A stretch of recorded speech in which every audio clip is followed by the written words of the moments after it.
महाराज।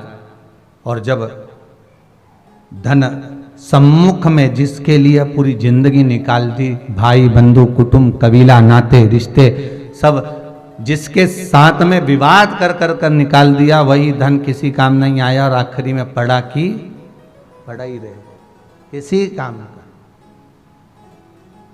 इसीलिए शायद शास्त्र कहते हैं प्रथम सुख निरोगी काया, द्वितीय सुख घर में माया। अर्थात ये दूसरा सुख है कि घर में धन हो, पर पहला सुख तो क्या है? जम के बोलो, निरोगी काया हो, अर्थात हमारा शरीर स्वस्थ हो। और जब शरीर स्वस्थ होगा तो सारा सुख अपने आप मिल जाएगा, उस सुख को हम भोग सकते हैं, उस सुख में हम आनंदित हो सकते हैं। भीष्म पितामह के जितने भाई गंगा मैया ने पानी में डुबोकर मार दिए, केवल आखिरी के भीष्म पितामह को शांतनु बचा लेते हैं कि इसको मत मार। गंगा जी उसको छोड़ देती है, छोड़ा कि नहीं छोड़ा, और वो भीष्म पितामह, वो देवव्रत जीवित रहे।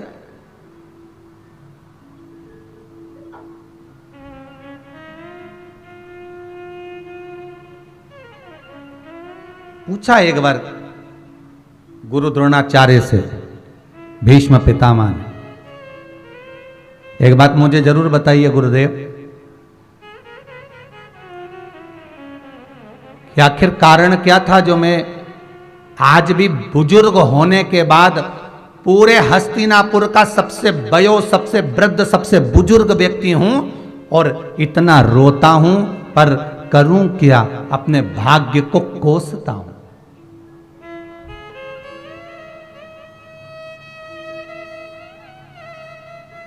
पितामह, आप ही ने तो भगवान शिव की आराधना करी थी और भगवान शंकर से वर प्राप्त करा, देवताओं से वर प्राप्त करा कि मैं इच्छिक मृत्यु का वर मांगता हूं, कि मैं जब मरूं तो अपनी मर्जी से मरूं। मेरे को लगे कि अब मुझे मरना है तो मेरे सामने मृत्यु आए, मेरे सामने मेरे प्राण छूटते समय तब यमराज मुझे लेने के लिए आए। ये तुमने मांगा है, आखिर क्यों? क्या जन्म था भीष्म पितामह का? पूर्व में थे क्या? ये राजा पृथु हुए, पृथु के अंतर्गत ही वसु हुए महाराज, और इनका नाम था धोवसु। क्या नाम था? धोवसु। ये 4-5 भाई सारे वसु एक देवताओं के तुल्य थे, भ्रमण के लिए निकले थे महाराज। और भ्रमण के लिए निकलते निकलते ये भ्रमण करते करते बड़े आनंद में घूमते घूमते वशिष्ठ बाबा के आश्रम में पहुंच गए थे। इन धोवसु की धर्म पत्नी ने वशिष्ठ बाबा के यहां पर जो मंथन में 5 गाय निकली थी, उसमें से एक गाय नंदनी का दर्शन कर लिया और कहा कि ये गाय मुझे मिलना चाहिए। धर्मपत्नी ने कहा, कितना सुंदर कहा है शिव महापुराण के अंतर्गत कि धर्मपत्नी जिद करे, मना नहीं है, पर धर्मपत्नी जिद वो करे कि कहीं पति को अगला जन्म भोगना ना पड़ जाए। जिद करे पत्नी करे जिद कि मुझे शिव महापुराण की कथा करवाना है, मुझे शंकर की कथा में चलना है, मुझे आप कथा में लेकर चलो, मुझे जाकर कुबेर भंडारी की भूमि को नमन करना है, मुझे महाकाल जाना है, मुझे उज्जैनी जाना है, मुझे ओमकारेश्वर जाना है, चलो मुझे सीहोर जाना है, कथा का रसतत्व ग्रहण करे जिद, मना नहीं है। मुझे तीर्थ जाना है, हरिद्वार जाना है, मुझे वृंदावन जाना है, मुझे मथुरा गोवर्धन अयोध्या आदि की जगह जाना है। पत्नी जिद करे कि मुझे ऐसी जगह जाना है, तो पति से अगर जिद करे भी और पति अगर लेकर चला भी गया तो पति ने कोई पाप कर्म जीवन में करा भी होगा, तो तुम्हें ले जाकर उस तीर्थ का दर्शन जब वो कराएगा तो ये पक्का विश्वास रखना कि पति के भी जितने पाप कर्म हैं वो भी नष्ट हो गए होंगे और अपनी जिंदगी में जितने पाप कर्म हम पूर्व में कर आए होंगे वो भी नष्ट हो गए होंगे। अगर जिद करे पत्नी तो ये करे, कि मुझे शंकर की कथा करवाना है, मुझे शिव महापुराण की कथा करवाना है, मुझे कथा में लेकर चलो, मुझे कथा में जाना है, मुझे ले जाओ।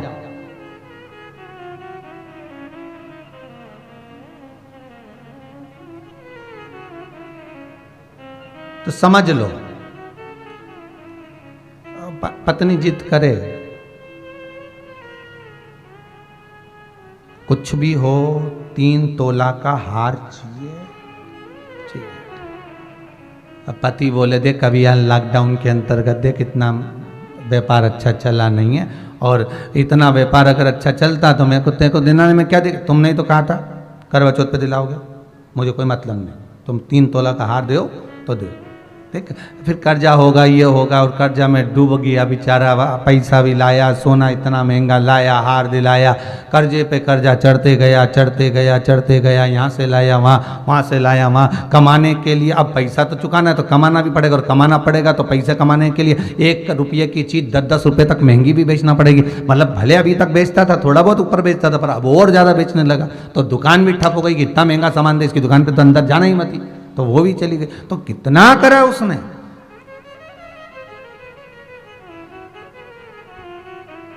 पत्नी अगर जिद करे तो करे सत्संग में जाने की, करे कथा स्मरण में जाने की, कथा में भगवान की भक्ति में डूबने के लिए पति से कह सकती है चलो कथा आ रही है महाराज जी की, चलो खोलो टीवी, चलो जरा रात्रि को आधे घंटे फ्री है, कथा सुन लेते हैं, फिर सोएंगे, 15-20 मिनट तो सुनी तो लो। पति के टाइम नहीं हो, तू कथा सुना रही, अरे सुनो तो सही, 5-10 मिनट सुन लो, बस इतना। एक बार पत्नी कथा की ललक बस पति को लगा दे, फिर पत्नी बस इसके बाद में तो पति अपने आप सुन लेगा। क्यों पारा सर जी, सही है? तुम्हारी कथा चल रही है ऐसा लग रहा है।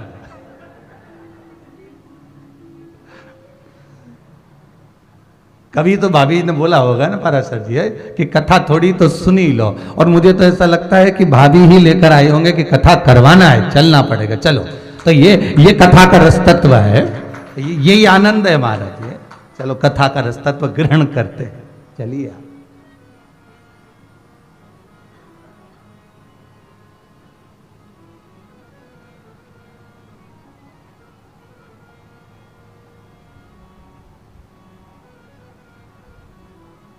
वो कहे ना, बलम मोहे ले चल रे तू विश्वनाथ सरकार, बलम मोहे ले चल रे,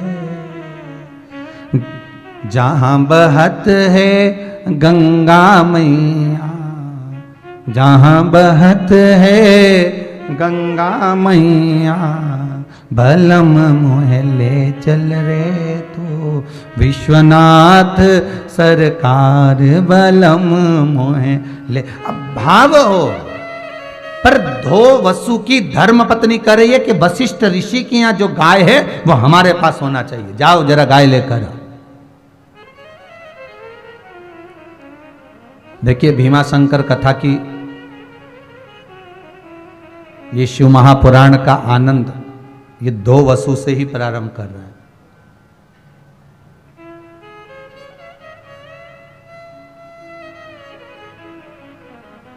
कर्म अच्छा करिए, भगवान को मिलन हो, इसलिए आपको कहा था सजन रे झूठ मत बोलो, प्रभु के पास जाना है, न हाथी है न घोड़ा है, वहां पैदल ही जाना। शंकर के साथ कैलाश जाओगे प्राण छूटते समय तो शंकर पैदल चलेंगे, तुम्हें नंदी पर बिठाएंगे। नरसिंह जी का चरित्र याद करना। और जब यमराज बंदी बनाकर लेकर जाएगा तो यमराज पाड़े पे बैठा रहेगा, तुम पूंछ से बंधे हुए जाओगे पैदल, और बोल भी नहीं पाओगे क्योंकि मुड़ के देखता भी नहीं है, वो तो सीधा ही चलता है। और जब जब मुड़ता है तो ठोकता अलग है, इसीलिए कोई बोलता ही नहीं है कि साहब पीछे पलट के देखो हमें कितना कष्ट हो रहा है। यमराज जब बंदी बना के ले जाता तो एकदम मुदगल मुदगल लेके पहाड़े पे बैठ के बढ़िया मोजा जूता सब पहन के जो चले यमराज। देखा यमराज को बढ़िया है, खूब जोरदार बेहतरीन ब्लैक ब्यूटी जोरदार, और मूछ मूछ पे ताव बेहतरीन काजल माजल लगा के, और शानदार तरीके से फिर चला। और शास्त्र के गरुड़ पुराण कहती है जब जीवात्मा पीछे से चिल्लाती है, उसको जब कष्ट होता है, भूख लगती है, चिल्लाती है, अरे यमराज अरे कुछ तो दे दे, दया तो कर दे, अरे ओ थोड़ी बहुत तो दया कर दे। जैसे तुम लोग हम मंदिर के दरवाजे पर कहीं कहीं भीड़ रहती है ना, तो तुम पुलिस वालों से नहीं कहती, जो लगे रहते कार्यकर्ता, तेरे पांव पड़ू, थोड़ा सा दर्शन करा दे, तेरे हाथ जोड़ो, अरे नरक जाएगा दर्शन कराने में, तेरे का जा रही है। तो तुम सोचो कि बेचारे को बद्दुआ लग रही होगी, तो ऐसे ना जाने कितने आते। तो इसलिए जो मंदिर में जो खड़े रहते हैं ना द्वारपाल, वो दया नहीं खाते, वो कहते हो चलो भैया जाओ, आए हो दर्शन करने के, धक्का तो खाना ही पड़ेगा। क्योंकि जो भगवान के दरवाजे पर धक्का खा लेता है वो संसार के धक्के नहीं खाता, तो धक्का खा लो तो वो रहे। तो यमराज से जीवात्मा कितनी चिल्लाती है, अरे मैं तेरे पाँव पड़ूं, अरे भूख लग रही है, जीवात्मा कहे मेरे को ऐसा दे दे, अरे मेरे को ठंड लग रही, मेरे को गर्मी लग रही, मेरे पाँव में कांटे चुभ रहे, क्योंकि जैसा जैसा कर्म करा है वो तो भोगना पड़ेगा। तो कांटे चुभ रहे, ये हो रहा, तो यमराज जब पीछे एकदम मुड़ के देखता है तो गरुड़ पुराण कहती है 4-6 और धर के ठोकता है। तो तुम्हें हम तो समझा रहे हैं, अगर ऊपर जाओ और ऐसी कोई बात हो तो बोलना ही मत। देखो गुरु बिन ज्ञान न उपजे, गुरु बिन भक्ति ना मिले, गुरु बिन संशय ना मिटे, गुरु बिन मुक्ति ना मिले। तो निवेदन है, ध्यान रखना कि अगर मान लो तुम चले और यमराज तुम्हें, वैसे तो तुम शंकर जी की कथा सुन रहे हो तो यमराज की हिम्मत ही नहीं।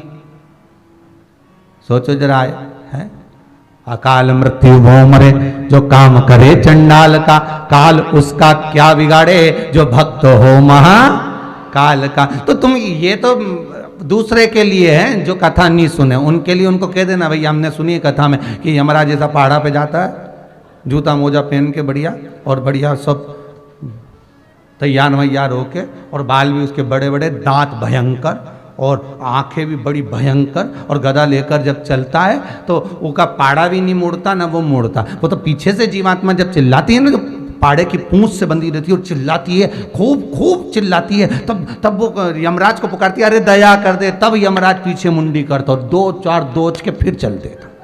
तो कोई अगर तुमसे कहे तो उसको समझा देना कि देखो भैया सीधी सीधी बात है, इसलिए शंकर की कथा सुन लोगे तो शंकर भगवान पैदल चलेंगे, तुम नंदी पर बैठ कर चलोगे। और अगर कथा नहीं सुनी, भगवत भजन नहीं किया, ये मनुष्य देह प्राप्त करने के बाद नाम नहीं लिया, संकीर्तन नहीं करा, स्मरण नहीं करा, ये मानव देह प्राप्त करने के बाद केवल कर्म में डूबे रहे, तो फिर गए, फिर तो तेरा क्या होगा रे कालिया। बस याद कर लीजिए, अंतिम बिंदु है फिर बस।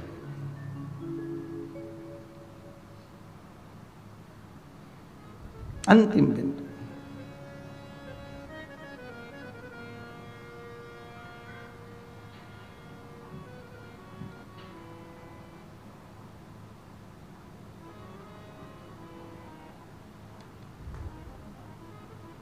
इसलिए इस चित्त वृत्ति को,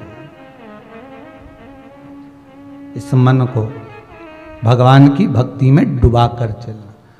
2 वसु से धर्म पत्नी कह रही है, मुझे ये वशिष्ठ बाबा के पास में जो गाय है वो गाय ला कर दे दी, ये वशिष्ठ बाबा की जो गाय है मुझे चाहिए। अब 2 वसु ने कहा देखो ये गुरु के यहाँ की गाय है, और इस गाय को अगर हम लेकर आएंगे तो हमको कष्ट तो भोगना पड़ेगा। धर्म पत्नी कह रही है, मैंने आपसे जिंदगी में कुछ नहीं मांगा, पर यह गाय एक ऐसी है जो अपने आप दूध झड़ा देती है, जो मांगो वो दे देती है, ये गाय ऐसी है।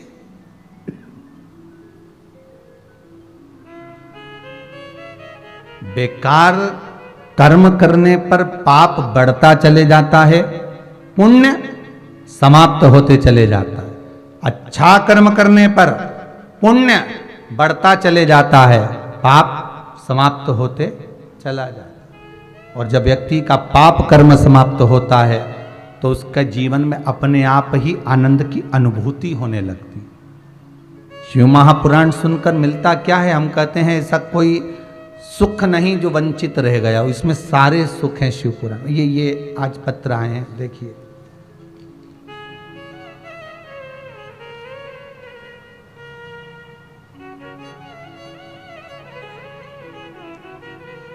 कोई सोनू जी हाड़ा है।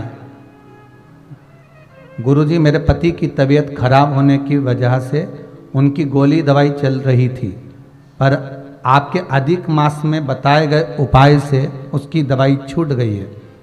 बिना दवाई जो रह नहीं पा रहे थे, आज वो बिना दवाई के रह रहे हैं। बस उनकी सांस फूलती है, अब वो ठीक कर दें बाबा। कोई बैठे हैं सोनू जी हाड़ा आए हुए हैं? देना भैया माइक।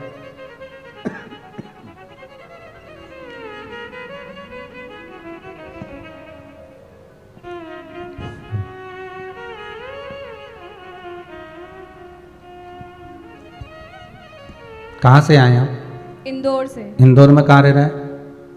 विजयनगर। विजयनगर। आपका शुभ नाम? सोनू हाड़ा। सोनू जी हाड़ा। किनको तकलीफ थी? मेरे पति को। क्या हो रहा था? उनको एकदम से मतलब कुछ टेंशन वगैरह ज़्यादा ले लिया होगा, तो फिर ऐसी दवाई गोली चल रही थी कि बिना दवाई गोली की उनको रात में नींद ही नहीं आती थी और बेचैनी होती थी। अच्छा। फिर बाद में उनको जब आपने अधिक मास में उपाय बतलाया था 10वीं तिथि पर कि ना मतलब चौकोर बत्ती का दिया बनाना है, उनके ऊपर से उतारना। हाँ, उतारो उससे फिर उस दिन से उन्होंने गोली दवाई नहीं ली है और अभी भी अच्छे से आए हुए हैं। वो भी आए हुए हैं। क्या? हाँ। बहुत बहुत साधुवाद। कहाँ है? बहुत बहुत बधाई आपको। धन्यवाद गुरुजी। जी जी, नमः शिवाय। बाबा कृपा करे, स्वस्थ रखे।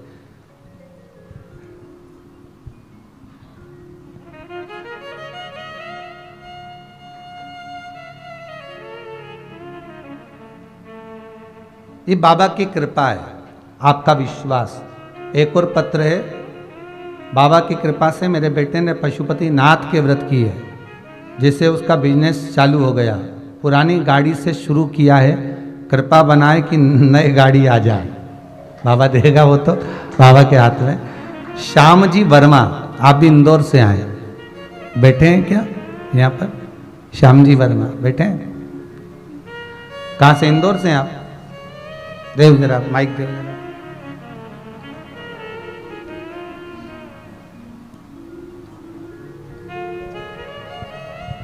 कहाँ से आए? इंदौर से। इंदौर में कहाँ रह रहे हैं? विजयनगर। विजयनगर। क्या नाम है आपका? लक्ष्मी वर्मा। लक्ष्मी वर्मा। क्या तकलीफ चल रही थी जो आपने पशुपति नाथ का व्रत किया? मैंने नहीं किए गुरुजी, मेरे बेटे ने किए हैं। बहुत विश्वास से किया उसने पशुपति व्रत अपने बिजनेस को आगे बढ़ाने के लिए। अभी उसकी उम्र मात्र 20 वर्ष है जी।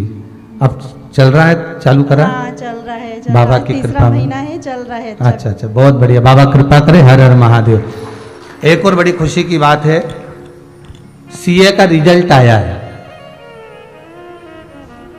और इतनी खुशी की बात कहूं मैं आपको, इतने मैसेज हैं मोबाइल में कि जिन जिन ने उपाय कर कर सीए का एग्जाम दिया, सब के रिजल्ट अच्छे आए। बाबा की कृपा है। इतने खुश हैं बच्चे, इतने खुश हैं कि उन बच्चों की खुशियों के लिए मैं धन्यवाद दूंगा और बहुत बहुत साधुवाद दूंगा कि बेटा आपने पढ़ाई के साथ में शंकर पर विश्वास करा और बाबा ने आपका साथ दिया और रिजल्ट आपका अच्छा बनाया। ऐसा कोई दुख नहीं, ऐसी कोई तकलीफ नहीं जिसका निवारण ना हो सके। बस विश्वास पूर्ण रखोगे तो शंकर सामने, शिव सामने। आप विश्वास रखिए।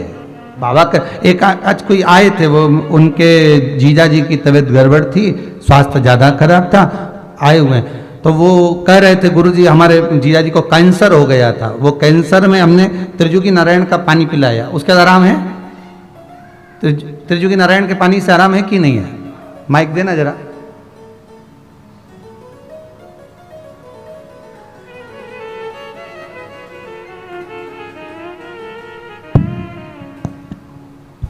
आप कहाँ से आए? जसवंत नगर, जिला इटावा। इटावा, उत्तर प्रदेश। हाँ, उत्तर प्रदेश। क्या नाम है जीजा जी का? देवेंद्र गुप्ता जी। जी। और उनकी धर्म पत्नी का? श्री मोहिनी गुप्ता जी, श्रीमती मोहिनी गुप्ता जी। क्या कैंसर था क्या? हाँ, ब्लड कैंसर है। उनके जो ब्लड कैंसर में आराम तो मिल गया, लेकिन जो पैर में इन्फेक्शन हो गया है वो कैंसर से जुड़ा हुआ है क्या? हाँ, वो कैंसर से जुड़ा हुआ है। कीमो चढ़ा था वो। अच्छा। वो कीमो होता है, उससे कहीं या तो कीमो साइड इफेक्ट किया, डॉक्टर भी नहीं जान पा रहा है। अपोलो हॉस्पिटल में दिल्ली एडमिट है अभी वो। डॉक्टर ने कैंसर के लिए क्या बोला है? उसने ये कहा है कैंसर हमारा कंट्रोल में है, इन्फेक्शन कंट्रोल नहीं कर पा रहा, इन्फेक्शन के चक्कर में ब्लड कवर नहीं कर पा रहा। बाबा कृपा करे आप जाएं, जब यहाँ से बेलपत्री जरूर लेकर जाएं। हाँ जी, नमः शिवाय, हर हर महादेव। तो ऐसी कृपा है कि त्रिजुगी नारायण का जल जो इन्होंने दिया, उससे कैंसर में जो रोग हुई है वो बाबा ही कर सकता है। दुनिया में कोई अगर है तो वो विश्वनाथ, वो शंकर, शंभु, त्रिकालदर्शी, कैलाशी ही कर सकता। हम तो केवल एक निमित्त है, हमारी केवल एक निमित्तता। और शंकर के चरणारविंद का जो रसतत्व, कर्म का भोग मनुष्य को भोगना है, ये निश्चित है। इसलिए बार बार कहते हैं कि कर्म भले किसी से मत डरो। शिव महापुराण की कथा कहती है अपने माता पिता से नहीं डरना, मत डरो, भगवान से नहीं डरना, मत डरो, धर्म और शास्त्रों से नहीं डरना, मत डरो, अपने अड़ोसी पड़ोसी से नहीं डरना, मत डरो, अपने मोहल्ले से नहीं डरना, मत डरो, घर में किसी से नहीं डरना, मत डरो, किसी संत महात्मा जोगी सन्यासी तपस्वी से नहीं डरना, मत डरो, धर्माचार्यों से नहीं डरना, मत डरो। पर शास्त्र कहता है अपने कर्म से जरूर डरना, क्योंकि कर्म का भोग तो परमात्मा को भी भोगना पड़ता है। ये भीष्म पितामह की जो उम्र बड़ी है और भीष्म पितामह जो मृत्यु की सैया पर पड़े हैं और मौत को मांग रहे हैं, उसके लिए भी भीष्म पितामह को कर्म का भोग भोगना पड़ा। और वो भोग था, धर्म पत्नी कह रही है कि मुझे गाय चाहिए और ये गाय मुझे लाकर दो, भले वशिष्ठ ऋषि की हो, हम किसी की वस्तु क्यों लें।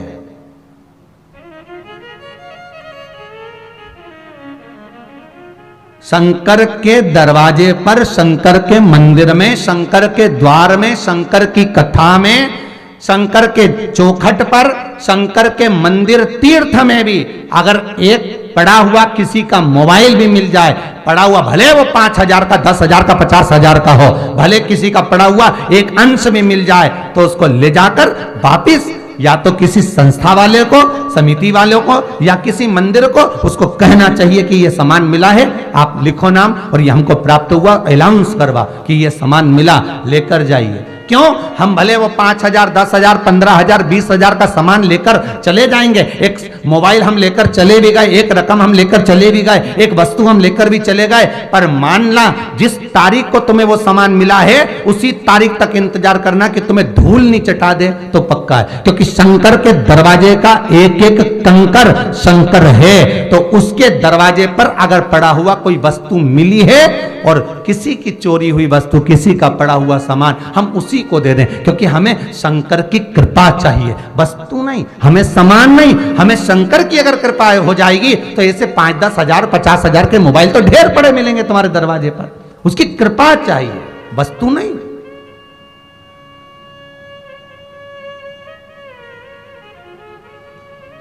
खुला पड़ा सामान है, हम कुछ सामान, यहां शिव महापुराण की कथा कहती है कंस का जन्म तो याद करो कि काय से हुआ था। मात्र कुबेर के दरवाजे का एक द्वारपाल है वो कंस पूर्व समय में, और गया का केवल एक बगीचे से फूल तोड़कर लेकर आ गया और कुबेर ने वो फूल शंकर भगवान को चढ़ा दिया। और भगवान भोलेनाथ ने कह दिया कुबेर तेरा द्वारपाल जो फूल लेकर आया है वो चोरी कर लाया, इसलिए उसको राक्षस बनना पड़ेगा, असुर बनेगा और उसकी मृत्यु स्वयं कृष्ण करेगा,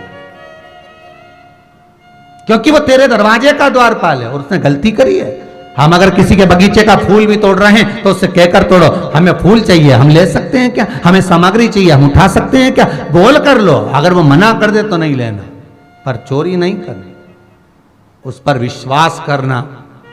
किसी का वस्तु, किसी का सामान मिल भी गया वापिस देना, जिससे हमको ऐसे हमारे पास में 50 पड़े रहे, हमें करना क्या। बाबा दे हमको, ढेरों में दे, संपदावान बना, आनंदवान।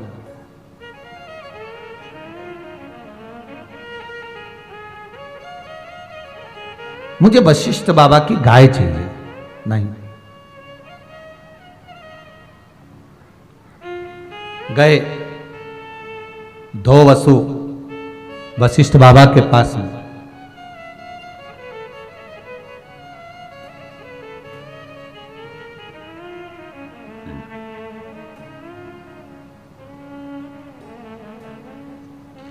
और वशिष्ठ बाबा के पास में जब 2 वसु गए, आवाज लगाई, आश्रम में कोई था ही नहीं, कोई भी नहीं। क्योंकि वशिष्ठ बाबा तब साधना करने के लिए गए थे।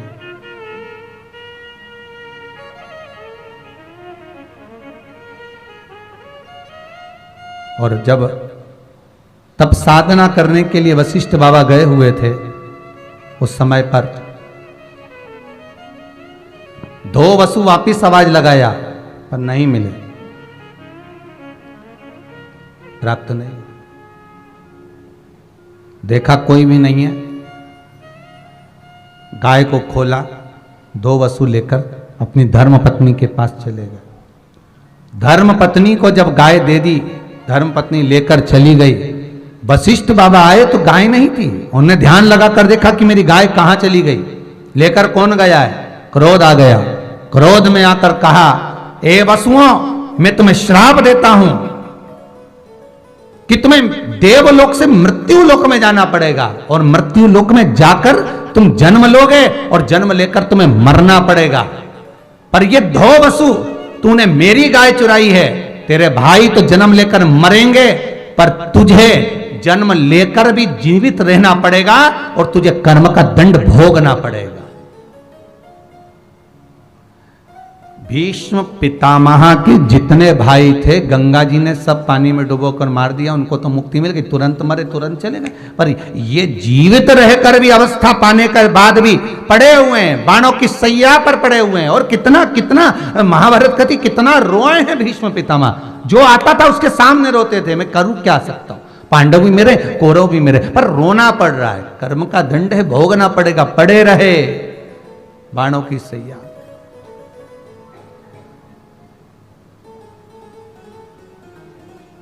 पड़े हुए रो रहे हैं, बिलख रहे हैं।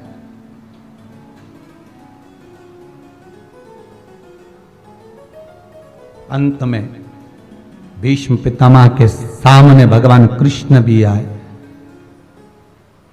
पूछा, कौन से कर्म का दंड है मेरा? भगवान कृष्ण कहते हैं, मैं क्या बताऊं, बहुत ध्यान देना। किसी के पांव में चोट लग गई, किसी का हाथ टूट गया, किसी का एक्सीडेंट हो गया, किसी को कुछ घात हो गई, तो ये मत कहना, हमारे मुंह से ये ना कहा जाए कि वो कर्म का दंड भोग रहा है। भगवान सबकी, भैया देखो क्या पता क्या योग संजोग होगा जो ऐसा हो गया होगा। हो सकता है ऐसा योग बन गया होगा। पूरी कोरोना महामारी में ये बड़ा देखने को मिला साहब। गली के अंदर मोहल्ले में जैसे ही एम्बुलेंस आई और किसी को लेके गई, तो बाकी के लोग तो था ही ऐसा, तो तुरंत। इसलिए वो तो देखो भाई, कर्म का दंड तो भोगना ही पड़ेगा। और मालूम पड़े खुद के घर में, फिर इसलिए किसी पर उंगली ना उठाइएगा। एक उंगली हम किसी पर उठाते हैं तो तीन उंगली हमारी ओर जाती है। तो अपने अंदर झांक कर देखो कि तुम्हारे भीतर कितना पाप भरा हुआ है, तुम्हारे भीतर कितना काम भरा है, कितना लोभ, कितनी आसक्ति, कितना वासना, कितनी तृष्णा भरी हुई।